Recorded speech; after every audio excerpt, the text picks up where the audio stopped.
ज्ञानार्जन success point के online platform पर आप सभी दर्शकों का हार्दिक स्वागत है।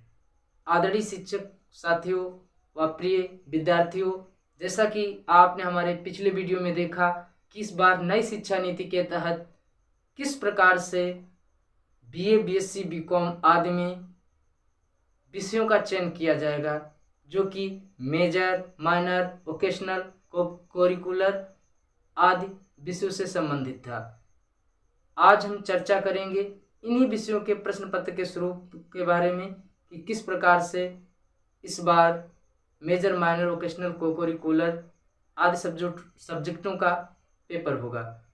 तो प्रश्न पत्र के स्वरूप की चर्चा आज की इस वीडियो में, जिसमें क्लियर किया जाएगा कि कितने अंक का पेपर होगा। तो सर्वप्रथम सतत आंतरिक मूल्यांकन, जी हाँ दोस्तों, सतत आंतरिक मूल्यांकन के तहत जिसके द्वारा शिक्षण संस्थान द्वारा विद्यार्थी को दिए जाएंगे 25 अंक।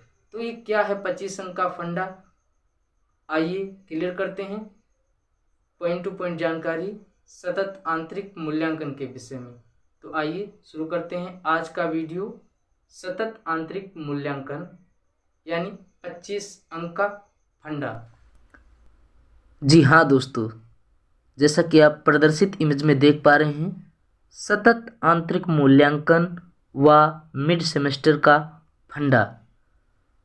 तो ये जो आपका सतत आंतरिक मूल्यांकन है, इसको एक प्रकार से हम 3 पार्टों में बांट सकते हैं। जैसा कि आप देख पा रहे हैं का खा, तो ये का खा आपको स्पष्ट है। बाकी एक जो तीसरा खंड है उसको हम मिड सेमेस्टर में बांट लेंगे। ये मिड सेमेस्टर क्या है उसकी चर्चा हम बाद में करेंगे। उससे पहले का और खा पे चर्चा करते हैं। हालांकि आपको जानकारी के लिए बता दें कि ये जो मिड सेमेस्टर है, यही इस बार आपकी जो तिमाही परीक्षा है, इसी का नाम मिड सेमेस्टर या सेशनल टेस्ट है। तो आइए सतत आंतरिक मूल्यांकन का जो पहला खंड का है, यानी जिसके द्वारा 5 अंक मिल रहे हैं, तो क्या है आइए देखते हैं।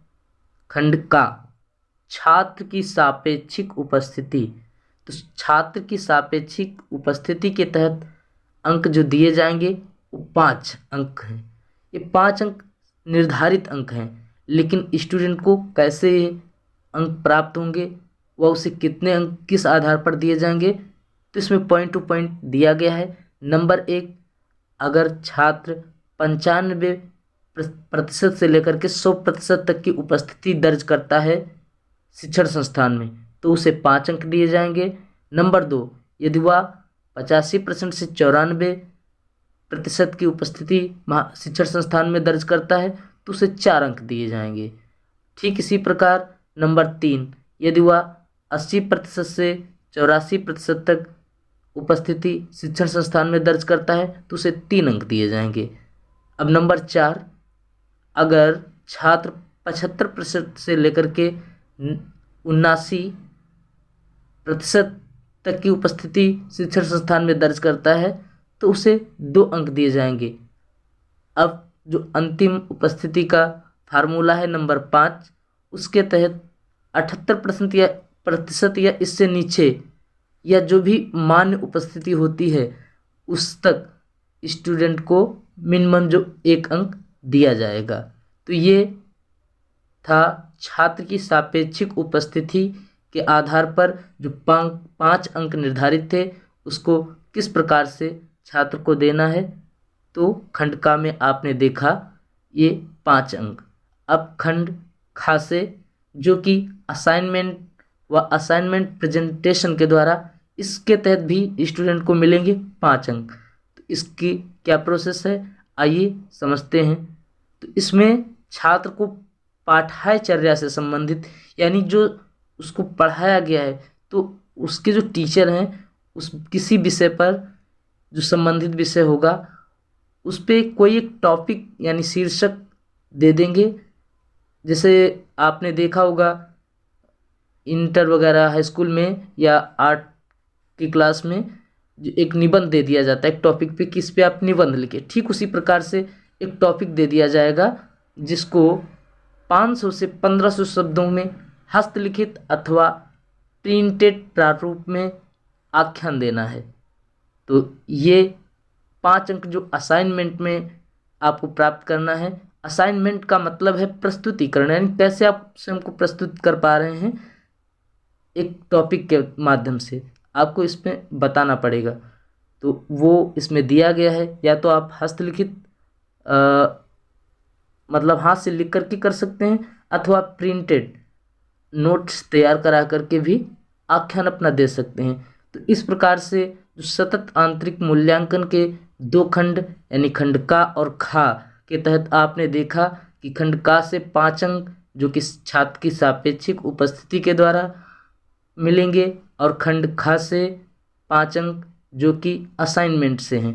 तो इस प्रकार कुल अंक जो बना 5 छात्र की सापेक्षिक उपस्थिति का और 5 असाइनमेंट का, कुल 10 अंक।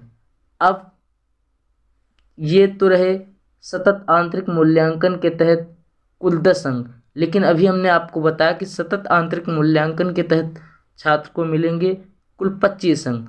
तो ये 10 अंक हैं, बाकी के 15 अंक कहाँ से आएंगे? तो आइए आगे की चर्चा करते हैं 15 अंक की। 15 अंक जो हैं कैसे आपको मिलेंगे, तो आइए देखते हैं 15 अंक का फंडा। जैसा कि आप हमारी प्रदर्शित इमेज में देख रहे हैं, मिड सेमेस्टर परीक्षा यानी मिड सेमेस्टर, अगर इसको हम हिंदी में रूपांतरण करें तो मिड माने होता है बीच का या मध्य का, और सेमेस्टर का मतलब जो 6 वर्ष का समय अवधि। तो उसमें 6 वर्ष का अगर हम मिड यानी हाफ करें तो कितना बनता है? 3। ठीक है, तो यही है हमारी तिमाही परीक्षा। जैसा कि अभी हाल ही में कुछ चर्चित समाचार पत्रों ने इसे प्रमुखता से लिया था, जैसे कि अमर उजाला आदि ने, जैसा कि आप हमारी प्रदर्शित इमेज में देख पा रहे हैं, जिसको मिड सेमेस्टर परीक्षा या सेशनल टेस्ट के नाम से जाना जाता है। तो आइए इस तिमाही परीक्षा का क्या स्वरूप है, कैसे होना है, इस इमेज के माध्यम से हम आपको बताएंगे और एक एक चीज़ क्लियर करेंगे कि इस बार जो आपकी तिमाही परीक्षा है उसका क्या समय होगा, कितने खंडों में या किस प्रकार से कुल प्रश्न आएंगे, और जो प्रश्न आएंगे उन प्रश्नों का कैसा आकार होगा, और प्रत्येक प्रश्न का कितना निर्धारित अंक है, और ये मिड सेमेस्टर की परीक्षा कुल कितने अंकों की है। तो आइए शुरू करते हैं।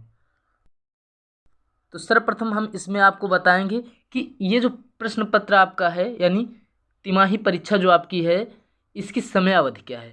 तो दोस्तों इसकी समय अवधि यानी 1 घंटे का पेपर होगा। हालांकि 15 मिनट आपको इसके अतिरिक्त मिलेंगे, जिसमें आप ब्लैक बोर्ड से प्रश्नों को अपनी उत्तर पुस्तिका में उतार सकें, क्योंकि इस बार शिक्षण संस्थान द्वारा कोई उत्तर पुस्तिका या प्रश्न पुस्तिका नहीं मिलेगी। इसके लिए आपको एक रजिस्टर बनाना पड़ेगा, जिसकी सूचना आप इस नोटिस के माध्यम से जो डॉक्टर राम मनोहर लोहिया की है, इसमें विस्तार पूर्वक दिया गया है। आइए हम दिखाते हैं कैसी है नोटिस, क्या है स्वरूप। तो ये नोटिस छात्रों जो कि डॉक्टर राम मनोहर लोहिया की है, आप इसमें देख पा रहे हैं, जिस पे दिया गया है राष्ट्रीय शिक्षा नीति 2020 के प्राविधानों के क्रम में स्नातक प्रथम सेमेस्टर सत्र 2021-22 की परीक्षा के संदर्भ में प्रश्न पत्रों के प्रारूप एवं परीक्षा व्यवस्था संबंधी सामान्य दिशा निर्देश, परीक्षा नियमावली। तो आइए इसमें देखते हैं कि क्या नियम जो बनाए गए हैं क्या हैं। आप हमारी इस प्रदर्शित इमेज में देख पा रहे हैं जो कि नोटिस है विश्वविद्यालय की, जिसमें घ नंबर पे देखिए इसमें दिया गया है कि किस प्रकार से ये परीक्षा जो है जाएगी। तो इसमें दिया गया है घ छात्र mid semester test sessional test के मूल्यांकन एवं परीक्षा संबंधी अन्य व्यवस्थाएं महाविद्यालय द्वारा आंतरिक स्तर पर निम्नवत निर्धारित की जाएंगी, जिसमें नंबर 1 प्रत्येक विषय का मिड सेमेस्टर टेस्ट यानी सेशनल टेस्ट यानी तिमाही परीक्षा संबंधित विषय अध्यापक महाविद्यालय द्वारा निर्धारित समय सारणी के अंतर्गत संपन्न कराएंगे। नंबर 2, विषय अध्यापक छात्र द्वारा अंकित उत्तरों का सापेक्षिक मूल्यांकन करेंगे, अर्थात ये छात्र ने किसी प्रश्न का आधा उत्तर सही लिखा है तो उस प्रश्न के लिए निर्धारित अंकों का आधा प्रदान किया जाएगा। अब सबसे बड़ी बात नंबर 3 पे है कि सेशनल टेस्ट के लिए प्रत्येक छात्र प्रत्येक विषय के लिए पृथक पृथक रूप से एक 40 पृष्ठ का रजिस्टर बनाएगा। तो ये स्पष्ट हो गया यहाँ पर कि स्टूडेंट को एक रजिस्टर बनाना होगा, जो कि इसमें दिया गया 40 पृष्ठ का होना चाहिए, ठीक लगभग। तो इसमें छात्र को करना क्या है, तो आगे दिया गया है कि प्रत्येक विषय के रजिस्टर के प्रत्येक विषय के रजिस्टर के प्रथम पृष्ठ पर छात्र द्वारा स्पष्ट रूप से अपना नाम, विषय, प्रश्न पत्र का शीर्षक, रोल नंबर, महाविद्यालय रजिस्ट्रेशन नंबर यदि है तो, और विश्वविद्यालय UIN अंकित किया जाएगा। जी हाँ दोस्तों, प्रवेश के समय आपसे एक UIN करवाया गया था, उसका नंबर इस प्रकार से रजिस्टर के प्रथम पृष्ठ पर आपको अंकित करना है, जैसा कि आप इस इमेज में देख पा रहे हैं। तो दोस्तों ये इसमें टेस्ट के उपरांत करना क्या है, इस रजिस्टर को टेस्ट के उपरांत यह रजिस्टर महाविद्यालय द्वारा मूल्यांकन हेतु जमा करा लिया जाएगा। तो ये था तरीका जो महाविद्यालय द्वारा स्टूडेंट को बताना था। नंबर जो इम्पॉर्टेंट नंबर है वो नंबर 5 है। आइए 5 नंबर पे क्या दिखाया गया है, दिया गया कि छात्र द्वारा सेशनल टेस्ट के लिए जमा किए गए रजिस्टर का उपयोग प्रथम एवं द्वितीय सेमेस्टर के मिड सेमेस्टर टेस्ट यानी सेशनल टेस्ट के लिए किया जाएगा। यानी जो आप रजिस्टर बना रहे हैं वो आपका, क्योंकि साल में 2 सेमेस्टर होना है और दोनों सेमेस्टर में 2 बार यानी तिमाही परीक्षा होनी है, तो इसका प्रथम बार के लिए भी उसी रजिस्टर का उपयोग किया जाएगा। फिर महाविद्यालय उसको जमा करा लेगा, फिर पुनः जब दोबारा परीक्षा आपकी होगी तिमाही परीक्षा दूसरे सेमेस्टर में, तो फिर पुनः उसी रजिस्टर का प्रयोग आप कर सकते हैं।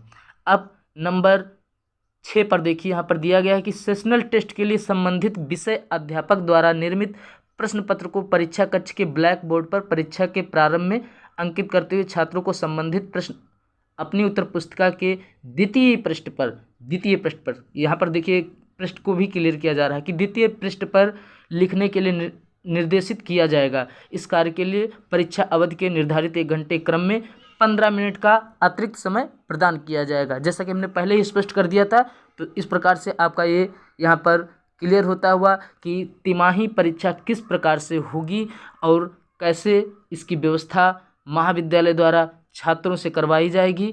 तो इसमें आपने देखा मिड सेमेस्टर यानी तिमाही परीक्षा के बारे में। अब क्लियर बात है कि ये प्रश्न पत्र होगा कैसा, तो आवश्यकता अनुसार दोनों भाषा में, मतलब हिंदी या अंग्रेजी दोनों में किया जा सकता है। इसकी कोई इशू नहीं है कि मतलब किस भाषा में, हिंदी में होना चाहिए या इंग्लिश में होना चाहिए। जिस भाषा में उचित स्टूडेंट को लगे या शिक्षक द्वारा वो किया जा सकता है, इसके लिए कोई बाध्यता नहीं है। यहाँ केवल इम्पॉर्टेंट चीज़ों को ही क्लियर कर रहा हूँ। सबसे अब आ जाइए अंतिम जो यहाँ पर जो है आपको देखने को मिलेगा 11 नंबर पे, जिसमें दिया गया है प्रत्येक वर्ष के क्रम में सेशनल टेस्ट से संबंधित रजिस्टर जो छात्रों द्वारा तैयार किया जाएगा उसको उत्तर पुस्तिका यानी जो तिमाही परीक्षा का रजिस्टर बनेगा उसको महाविद्यालय द्वारा वर्ष के अंतिम सेमेस्टर का परीक्षा परिणाम घोषित होने के 2 माह आगे तक सुरक्षित रखा जाएगा। तो ये एक विशेष बात थी जो यहाँ पर ये भी क्लियर होती हुई। अब आइए देखते हैं प्रश्नों का स्वरूप। तिमाही परीक्षा के प्रश्न के स्वरूप में हम देखेंगे यहाँ पर खंड जबकि दिया नहीं, लेकिन हमने आपको समझने के लिए खंड यहाँ पर बना दिया आ, बा और शा, क्योंकि जो प्रश्न होंगे वो 3 प्रकार के प्रश्न होंगे। जैसे कि आप इसमें देख पा रहे हैं, जो पहला प्रश्न है जिसको हमने आ खंड के नाम दिया है, तो पहला प्रश्न जो आपका होगा उसको आप 10 से 20 शब्दों में लिखेंगे। कितने शब्दों में? 10 से 20 शब्दों में। जो पहला प्रश्न है उसको 10 से 20 शब्दों में लिखना होगा और इस एक प्रश्न का जो अंक है वो 2 मिलेगा। यानी इस प्रकार से कुल कितने अंक बन गए? 2। यानी खंड आ से आपको कितने अंक मिलना है? 2। अब आ जाइए बा में, खंड बा। तो खंड बा में आपको करने होंगे 3 प्रश्न। 3 प्रश्न जो आपको करने हैं उनकी शब्द सीमा है 40 से 50 शब्दों में। तो इस प्रकार से ये जो 3 प्रश्न हैं, इन 3 प्रश्नों के लिए प्रत्येक प्रश्न के लिए 3 अंक निर्धारित है। तो कुल 3 प्रश्न और निर्धारित 3 अंक, यानी 3 गुणे 3, तो कितना हो गया? 3 त्रिका 9। तो आपको खंड बा से कितने अंक मिलेंगे? कुल 9। अब आ जाइए खंड सा से, जिसमें आपको प्रश्न करना है 1, और इस एक प्रश्न की जो शब्द सीमा है 70 से 90 शब्दों में आप इसको लिख सकते हैं। तो एक प्रश्न का जो आपका निर्धारित अंक है 4, तो 1 गुणे 4 यानी कुल कितना अंक बनता है? 4। तो इस प्रकार से हम जोड़ेंगे कि हमारी जो मिड सेमेस्टर परीक्षा यानी तिमाही परीक्षा है, इसमें कुल कितने अंक मिलेंगे। तो खंड आ से 2, खंड बा से 9 और खंड सा से 4, इस प्रकार से हमारे कुल अंक जो हैं वो 15 हो जाते हैं। तो ये थी हमारी सतत आंतरिक व्यवस्था के शेष 15 अंक, जो कि मिड सेमेस्टर तिमाही परीक्षा के माध्यम से आपको मिलेंगे।